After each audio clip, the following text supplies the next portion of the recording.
bagong season, wala na si Bella sa inyo. So, kamusta yung preparation niyo for the USC and syempre, mas kumbaga yung best friend mo hindi niyo, wala lang andit sa Well, kahit nandito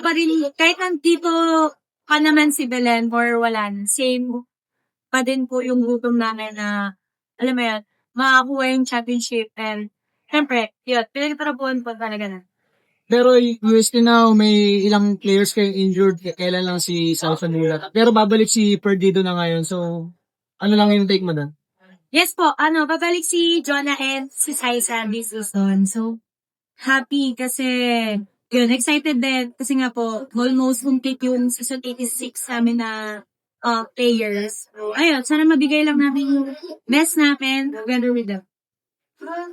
Musta yung naging adjustments nyo given nga yung yun nga, mas compared yung roster? Wala naman po masyadong Isipin ko. Pero, ayun, may mga bagong dinagdag coach na is nagawa at na-prepare naman po namin through these past months. With, kaya din po natin ipakita na sila. Sa leader, sa challenge mo sa iyo namin, new votes system, kung gaano kabigat yung responsibility.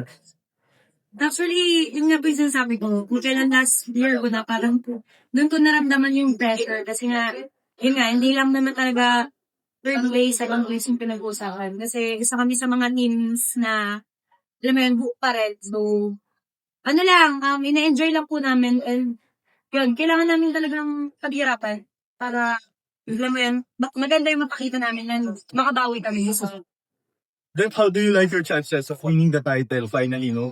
Last playing year mo na rin with the UV. how do I like? Yes. Siyempre, 100%. Yun nga, sinabi ko nga po kanina na kami lang, iilan lang yung teams na buo pa rin. So, ito na yung best talaga na, best chance to get this championship.